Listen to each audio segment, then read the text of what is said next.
স্বামীর সাথে যখন ঝামেলা চলছিল তখন অনেকেই আমাকে বলেছিল, স্বামীর সাথে যদি বনিবনা না হয় তাহলে তাকে ছেড়ে দিও, ডিভোর্স করে চলে যেও। এর চেয়ে কত ভালো ছেলে পাবে তুমি, কারণ তুমি তো চাকরি করো। আমিও ভেবে দেখেছিলাম, তাই তো, আমি তো চাকরি করি, শুধু শুধু একটা ছেলের কাছে এভাবে নত হয়ে পড়ে থেকে কী লাভ। ডিভোর্স দেওয়াই মনে হয় আমার জন্য ভালো হবে, পরবর্তীতে ভালো কোনো ছেলে আমার জীবনে আসবে। কিন্তু বাস্তবতাটা সম্পূর্ণ উল্টো। যত ভালো যুবকই থাকুক না কেন, দ্বিতীয়বার যখন কেউ আপনাকে বিয়ে করতে আসবে বা বিয়ে করবে, হয় সে আপনাকে করুণা করবে, না হয় সমাজ পরিবারের কথা চিন্তা করে আপনাকে রাজি হয়ে যেতে হবে দায় মুক্তির জন্য। ডিভোর্স পরবর্তী বিয়ে করা এক আপুর সাথে আলাপ হলে বলল, ভাই বিয়ের 3 থেকে 4 মাস ভালো গেলেও এখন প্রতিনিয়ত খোঁটা দেয়। আমি ভালো হইলে আমার কেন ডিভোর্স হলো, আমি খারাপ, নষ্ট, বদমেজাজি ইত্যাদি ইত্যাদি নানা ধরনের কথা আমাকে শুনতে হয়। কিন্তু এখন এসব অপমান সহ্য করে সংসার করে যেতে খুব কষ্ট হয়। আর কোনো উপায়ও নাই, যেহেতু একবার ডিভোর্স দিয়ে আমি স্বামীকে চলে এসেছি সেখান থেকে, পরবর্তীতে ডিভোর্স হওয়াটা উচিত না।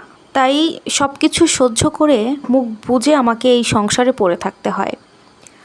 আগের যে ফ্রিডমটা ছিল এখন তা নাই। মনের দিক থেকে বড় হয়ে আর থাকতে পারছি না, সবসময় নিজেকে ছোট মনে হয়। দ্বিতীয় পুরুষের ছোঁয়ায় প্রথম স্বামীর অনুভূতিগুলো মনে পড়ার মতো এত বাজে অভিজ্ঞতা যেন আর কারো না হয়। স্বামী স্ত্রীর সম্পর্কে ভুল বোঝাবুঝি হলে নিজেরাই মিটিয়ে ফেলতে হয়। তৃতীয় কোনো ব্যক্তির পরামর্শ একদমই নেওয়া উচিত নয়। আপাত দৃষ্টিতে মনে হতে পারে ডিভোর্স হলেই হয়তোবা বেঁচে যাব। বেঁচে যাবেন ঠিকই, কিন্তু একা হয়ে যন্ত্রণার আপনাকে শেষ করে দেবে। সাথে কোথাও চলাফেরা করতে গেলে নিজেকে হীনমন্যতা আর মানুষের আলগা করুণায় আপনার জীবন তখন আরও অতিষ্ঠ হয়ে উঠবে। তাছাড়া প্রথম মানুষটির মতো ভালোবাসা এবং সম্মান আর কোথাও পাওয়া যায় না, আর কোথাও পাওয়া যাবেও না। পরামর্শ একটাই, স্বামী স্ত্রীর সম্পর্কের ভুল বোঝাবুঝি হলে নিজেদের মধ্যে সমাধান করুন। আর আপনি শিক্ষিত হন বা ব্যবসায়ী নারী হন বা আপনার বাবার অনেক টাকা থাকুক, নিজের আত্ম অহংকারের কথা চিন্তা করে স্বামীর হুকুমের বাহিরে চলাচল করবেন না। এমনকি মানসিকতার পরিবর্তন আপনার নিজেকেই করতে হবে। মনে রাখবেন, আপনি একজন নারী আর আপনার স্বামী সে একজন পুরুষ।